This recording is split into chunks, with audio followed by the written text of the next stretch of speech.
Volleyball net எப்படி இருக்குன்னு பாத்துக்கோங்க. ஏய் விரிச்சுடா.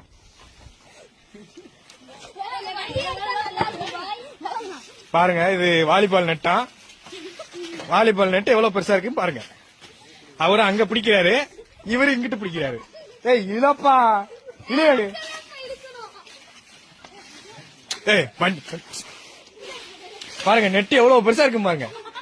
இதுதான் வாலிபால் நெட்டு. டென்னிஸ் நெட்டை போய் இந்த சொட்டத்தலைய வாலிபால் நெட்டுன்னு கொடுத்துருக்கான். இதுல எவ்வளவு ஊழல் பண்ணிருக்காங்கன்னு தெரியல. இதுதான் திராவிட மாடல். பாருங்க இங்க பாருங்க, உங்களுக்கு முழுசாவே காமிக்க. வாலிபால பாருங்க, வாலிபால் நெட். இது 2 நாள் மழைக்கு தாங்க மாட்டேன். மழை பேஞ்சு இப்படியே வச்சுன்னு வச்சுக்கோங்க, இழுத்து போயிடும். இழுத்தா ஒரே அடியா தெரிஞ்சுட்டு போயிடும். தார்பாயில கட்டிருக்காங்க. தார்பாய் பாருங்க, அது இழுத்தா வந்துடும். இது தையல் நூலை வச்சு அடிச்சிருக்காங்க. பிஞ்சிருச்சு. அவ்வளவுதான். இதுல எவ்வளவு ஊழல் தெரியல.